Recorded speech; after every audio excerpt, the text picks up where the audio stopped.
আসসালামু আলাইকুম guys, welcome back to my channel. আজকে আমি বিফ স্টিকের রেসিপি নিয়ে উপস্থিত হলাম আপনাদের মাঝে। চলুন রেসিপিটি দেখে আসি। আমি প্রথমে 250-র একটু বেশি একটা বিফের টুকরা নিয়ে নিয়েছি। এটা স্লাইস করে কেটে নিচ্ছি। কেটে ধুয়ে আমি একটু পানি ঝরিয়ে নিয়েছি। তারপরে আলাদা একটা টিস্যু নিয়ে এক্সট্রা পানি মুছে নিচ্ছি, যাতে এক ফোঁটাও পানি না থাকে। এটা বিফ দিয়ে নয়, মাটন দিয়েও করা যায়, চিকেন দিয়েও করা যায়। আপনাদের যেটা ইচ্ছা সেটা দিয়ে করে নিতে পারেন। আমি এইটা কাঁটা চামচ দিয়ে সুন্দর করে এপিট ওপিট ভালো করে কেচে নিয়েছি, যাতে ভিতরে মশলা ঢুকে যায়।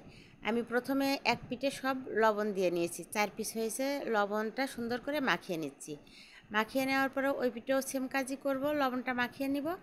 নিয়ে গোলমরিচের গুঁড়া দিয়ে দিব। গোলমরিচের গুঁড়ার পরিমাণটা আমি একটু বেশি করে দিয়েছি। আপনারা কিন্তু এখানে চিলি ফ্লেক্সও হালকা দিতে পারেন। আমার গোলমরিচের গুঁড়াটা একটু বেশি হয়ে গেছে, দেখে মনে হচ্ছে বিফের কালা ভুনা হয়ে গেছে। দেখতে ভালোই লাগছে, খেতেও দারুণ হয়েছিল। এটা সস দিয়ে বেশি ভালো লেগেছে। এটা শুধু খেতে আমার কাছে বেশি ভালো লাগেনি, সস দিয়েই এর টেস্ট আসছে বেশি। আপনারা কিন্তু এটার ভিতরে আমার মনে হয়েছে সস টস দিয়ে মাখায়ে করলে এটার টেস্ট বেশি আসে। আমি একটু গোলমরিচের গুঁড়ার পরিমাণটা বেশিই দিয়েছি, যাতে একটু ঝাল ঝাল লাগে খেতে। এইভাবে আধা ঘন্টা সময় যদি না থাকে, কম করে আধা ঘন্টা, আমি এখানে 4-5 ঘন্টা মতো ম্যারিনেট করে রেখে দিয়েছিলাম। আমার হাতে পর্যাপ্ত সময় ছিল। 4-5 ঘন্টা পরে বের করে নিয়ে এসে এটা এখন ভেজে নিব। ফ্রাই প্যানটা চুলোয় বসিয়ে দিয়েছি।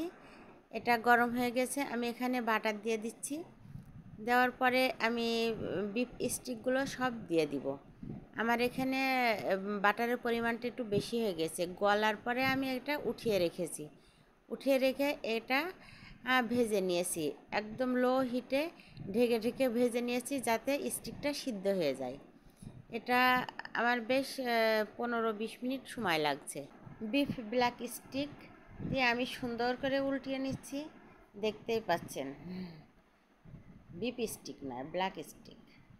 আপনারা দেখলেই বুঝতে পারবেন। এইবার আমার ভাজা হয়ে গেছে। এটা কিন্তু অনেক নরম হয়ে গেছে, তবু আর একটু ঢেকে ঢেকে ভেজে নিব।